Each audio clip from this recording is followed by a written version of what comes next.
No, tarinat on tosi konkreettisia ja yksinkertaisia. Eli esimerkiksi kun mä kerroin tästä kaivosta, joka oli UNICEFin mahdollistama, ja ilman sitä kaivoa ja ennen sitä kaivoa niin tytöt oli käynyt hakemaan veden joesta ja krokotiili oli puolen vuoden ajan, krokotiilit oli saaneet saalista sitten näistä vedenhakijoista, ja kaiken lisäksi tietysti näitä taloutta hoitavilla tytöiltä oli koulunkäynti jäänyt siinä ohessa myös vähemmälle, koska suurin osa ajasta meni siihen veden tuomiseen sieltä joesta. Niin se, että lahjoitetaan tämmöinen kaivo ja sitten krokotiili ei enää nappaa tyttöjä pinnan alle, ja sitten toisaalta, että se on koulun lähellä, niin siinä aika monta juttua sitten tapahtuu ja sitten ihan uusi kuvio rupeaa pyöriin. Eli niin kun, se on mun mielestä niin UNICEFin näitä vahvuuksia ja kovia juttuja, että se, niin kun,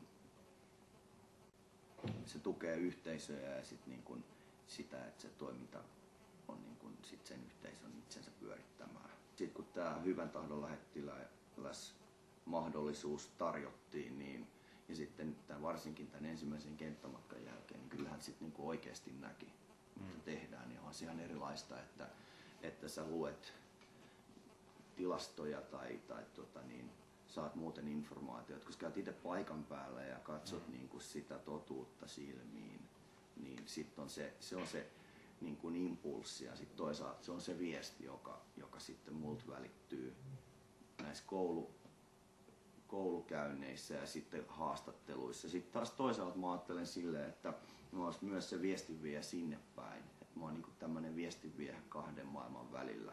Et ihan yksinkertaisesti, että hei, by the way, teistä muuten välitetään, vaikka ette ehkä arvaiskaan. Tuliko heiltä mitään kommentteja, että Suomesta tulee rocktähti tänne näin ja kuuntelee meidän ongelmia?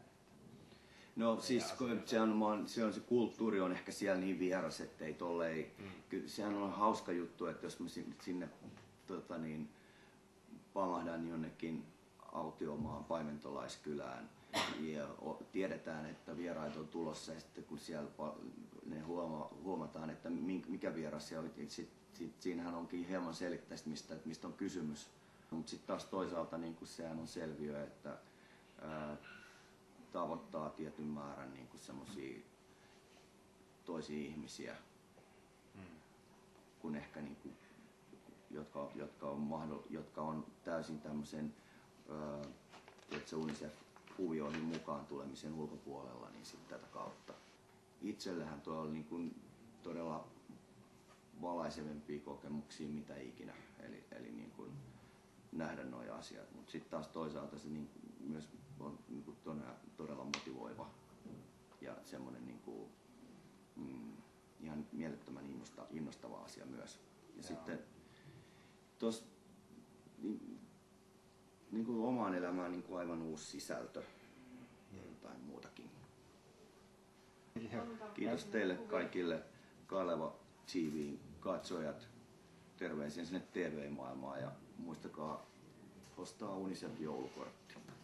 Kuulemiin ja näkemiin. Täällä pakko lentää seuraavaan.